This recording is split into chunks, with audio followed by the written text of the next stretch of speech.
259 पर 0 से ऑस्ट्रेलिया जब 367 50 ओवर में 9 विकेट पर हो गई तो लोगों ने शाहीन शाह अफरीदी की दिल खोलकर तारीफ की कि भाई कैसे पाटा पिच पर अफरीदी का मैजिक दिखा और अफरीदी कैसे अपने ससुर की तरह पाकिस्तान के लिए वर्ल्ड कप में 2 फाइफर लेने वाले इकलौते गेंदबाज बन गए ससुर जी की तरह। लेकिन इसके साथ ही एक सवाल भी खड़ा हुआ कि क्या यार हारिस रऊफ जो है वो एक पैरासाइट है। सोचेंगे साइंस वाला टर्म्स कहां से ले आए। पैरासाइट उसे कहते हैं जो परजीवी होता है, किसी और पर आश्रित होता है। और हारिस रऊफ को लेकर यही सवाल मेरे मन में आया क्योंकि हारिस रऊफ का अगर आप आंकड़े देखेंगे तो हारिस रऊफ बहुत ही ऑर्डिनरी गेंदबाज नजर आते हैं जब सामने वाले गेंदबाज यानी नसीम और शाहीन नहीं होते या वो पिटे होते हैं। जब वो प्रेशर बना देते हैं तब ये उस पर मौज काट लेते हैं। आज भी देखिए शुरू में 4 ओवर में 59 रन पिटे, फिर उसकी 40 ओवर के बाद जब शाहीन और बाकी लोगों ने विकेट निकाल दिए, कई सारे विकेट गिरे, तो ये जनाब आए 4 ओवर में 24 पे 3 निकाल दिए। और ये पहला मौका नहीं है, रोहित शर्मा ने इन्हें एक्सपोज किया था। जब ये पहले 4 ओवर के बाद गए हैं तब इनके 9 ओवर में 90 रन थे। आप सोचिए पिटाई का आलम, 9 ओवर 90 रन, ये बहुत ज्यादा होता है। और इसीलिए मेरे मन में सवाल आता है कि क्या ये पैरासाइट है, निर्भरता है। शाहीन नहीं है, शाहीन नहीं अगर चले या नसीम नहीं तो पिट गए। वैसे वार्नर और रोहित दोनों इनकी बखिया उधेड़ रहे हैं। वार्नर को तो पाकिस्तान से क्या मोहब्बत है। आज 163 मारा, इससे पहले 107, उससे पहले 179, उससे पहले 130, और उन्होंने बहुत मजाक बना के मारा है। मतलब रोहित शर्मा और वो आपस में मुझे लग रहा है कंपटीशन करने लगे कि वर्ल्ड कप में हम और तुम ज्यादा अच्छा खेलेंगे। एक तो कंपटीशन ये है शतकों का कंपटीशन, और तीसरा कंपटीशन हारिस को कौन ज्यादा मारेगा, तुम ज्यादा मारोगे या हम ज्यादा मारेंगे। हारिस रऊफ का जब फर्स्ट स्पेल खत्म हुआ है तो पता लगा कि 9 ओवर में, आखिरी के 9 ओवरों में उन्होंने 90-95 रन पिट गए थे। And is a very ordinary bowler, कम से कम जो दिख रहा है। और इसी के बाद बहुत सारे लोगों ने लिखना शुरू किया कि यार हारिस एक्सपोज हो गए हैं। वार्नर अच्छी बल्लेबाज है, रोहित शर्मा क्वालिटी बल्लेबाज, ये ऐसे बल्लेबाज हैं जिन्हें आप अच्छी गेंदों की पिटाई करते हो और घटिया गेंदों पर ही आउट हो जाते हो। और ये बहुत नेचुरल रहा है इनका, इसी वजह से ये लगातार आए हैं।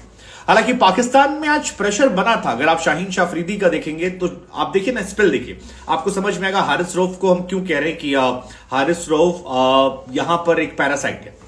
पहले 8-10 ओवरों में 82 आते हैं, दूसरे में 67 जाते हैं। यहां ये वो फेज था जब हारिस रऊफ पिट रहे थे, जबरदस्त पिटाई हो रही थी। इसके बाद पाकिस्तान ने कम बैक किया, 59 रन दिए, और 31 से 40 के बाद जब हारिस रऊफ आते हैं 41 के आसपास, वहां से मामला बदल जाता है।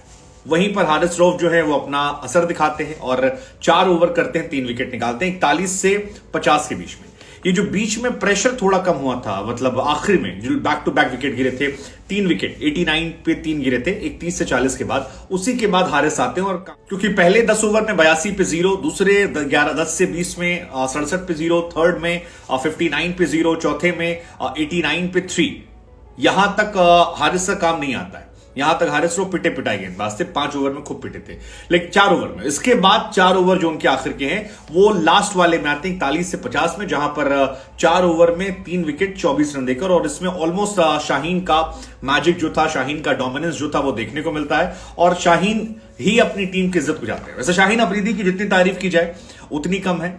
इस पाकिस्तान टीम के वो इकलौते गेंदबाज हैं जिनके अंदर वो पोटेंशियल है जो सामने वाली टीम को तोड़ता है, और जिस फ्लैट पिच पर जो दिमाग से गेंदबाजी की है, आज उनकी तारीफ बनती है। आज वो बैठकर बैंगलोर में सजदा कर रहे थे, तमाम लोग उनको करते। लेकिन apart from all this, Shaheen Afridi is phenomenal. आज के दिन खास तौर पर शाहीन अफरीदी ने वर्ल्ड कप के 9 मैच में 25 विकेट निकाली हैं, और 20 लगातार मैच ऐसे हैं जहां पर शाहीन शाह अफरीदी ने विकेट निकाला है। तो ये उनके लिए एक बहुत बड़ा अचीवमेंट है। पाकिस्तान के लिए एक नया रिकॉर्ड है कि लगातार 20 मैचेस में आपका एक गेंदबाज है जो विकेट निकाल रहा है। 9 मैचेस में उन्होंने 25 विकेट निकाले हैं, जिसमें लॉर्ड में 6 विकेट था और 5 विकेट जो है वो चिन्नास्वामी में है। लेकिन इनके अलावा जो बाकी गेंदबाज हैं वो जो संघर्ष करते हैं, वहीं पर सवाल होता है कि अगर शाहीन ने ऊपर से विकेट नहीं निकाले तो फिर हारिस रऊफ नहीं कर पाते। और शुरू में जब शाहीन और नसीम प्रेशर आ रहे थे तो हारिस आकर विकेट धीरे से निकाल के चले। और यही से हमारे मन में क्वेश्चन आना शुरू होता है कि क्या ये पैरासाइट की तरह आकर प्रेशर पर विकेट निकालते हैं। क्योंकि ज्यादातर कमेंटेटर इंडिया के हों, पाकिस्तान के, उनका भी कहना है कि हारिस रऊफ डिलीवरीज क्रिएट नहीं करते हैं, उनको बैट्समैन विकेट गिफ्ट करता है। उनके साथ क्यों? जैसे शाहीन का क्या होता है, शाहीन विकेट टेकिंग डिलीवरीज डाल रहे हैं, वहां पर बॉल डालते हैं जिससे विकेट निकलता है। हारिस को लोग पीटने जाते हैं, उस पिटाई के चक्कर में वो लपक जाते हैं मैक्सिमम टाइम। सो ये एक क्वेश्चन बहुत ज्यादा उनको लेकर रहा है। हालांकि शाहीन ने आज फिर एक रिकॉर्ड बनाया, 48 मैचेस में 95 विकेट निकाले हैं, जो मिचेल स्टार्क के बराबरी करने वाले। इससे पहले जो रिकॉर्ड था वो शेन बॉन्ड के नाम 92 था, वकार के नाम 88, ब्रिटली के नाम 88। लेकिन शाहीन अफरीदी की आज तारीफ होनी चाहिए। 39 डॉट बॉल डाली है, 60 बॉलों में 39 डॉट बॉल डाली है, और बाकी जो उनकी बॉल्स हैं उनमें 21 बॉलों में उन्होंने 54 रन दिए हैं। फिर भी 5 विकेट निकालकर पूरा मैच जो है उन्होंने बना दिया। सो ये उनकी तारीफ है। लेकिन हमें लगा हम आपसे पूछते हैं, क्योंकि शाहीन का यह असर रहा कि 259 पे 0 से आपकी टीम 367 फॉर 9 हो जाती है। तो यहां पर एक प्लेयर की तो आप तारीफ करते हैं, लेकिन दूसरे को लेकर क्वेश्चन है। हालांकि शाहीन ने वो जो हाथ फैलाकर आज एक एक्सप्रेशन दिया था, उसके बाद उनकी तारीफ हो रही है, क्योंकि शाहिद अफरीदी जो उनके ससुर जी हैं, वो और शाहीन इकलौते 2 पाकिस्तानी गेंदबाज हैं जिन्होंने वर्ल्ड कप में 5-5 विकेट निकाले हैं। तो ये उनकी तारीफ है। लेकिन सवाल फिर वही है कि क्या हारिस रऊफ जो